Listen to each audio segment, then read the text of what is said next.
You know, one of the things that makes successful people successful is that they can argue or they can have conflict constructively. And that's a talent that a lot of us don't think about. We really don't put a lot of thought into it. But you're going to have conflict with other human beings on this planet. But you've got to be able to do so in a manner and express yourself in a manner that is effective. And there's times you just don't want to risk your integrity by getting too emotional and losing control and saying and doing things that you'll later regret.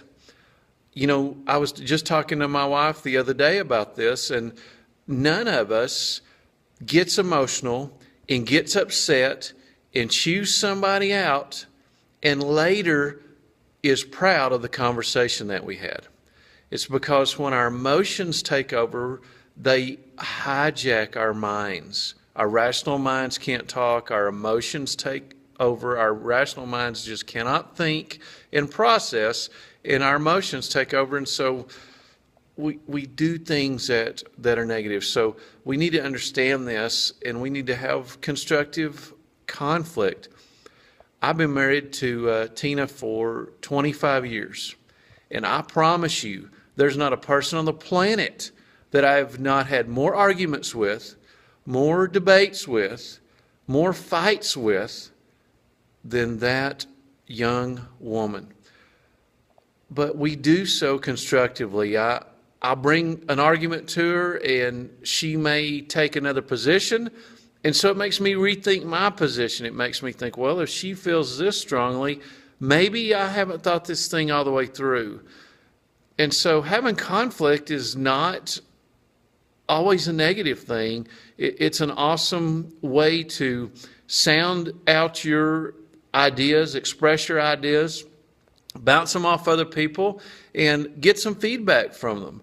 You know, maybe you are incorrect in your thinking, or maybe other people will have a different perspective than you, but you go ahead and move forward with that idea anyway, knowing there's another perspective, knowing there's another thought.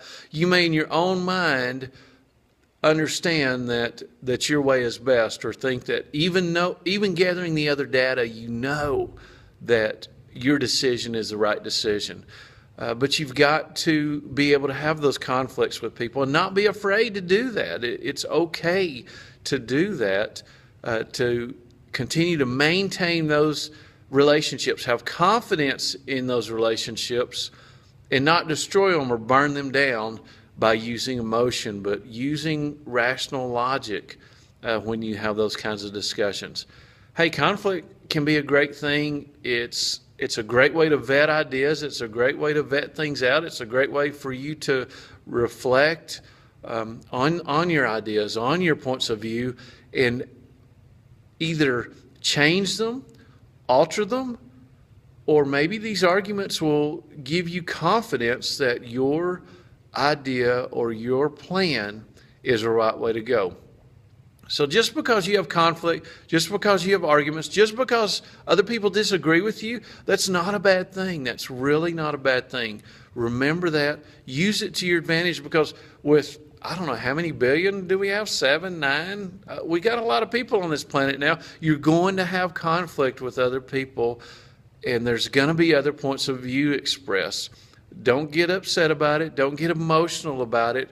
But how can you use that to your advantage? How can you use these other points of view, these other conflicts, other conflicting opinions to help you continue to move forward, make great decisions, and win? Hey, like and subscribe to this channel. Check me out on Instagram and follow me on Twitter. Have an awesome rest of the day.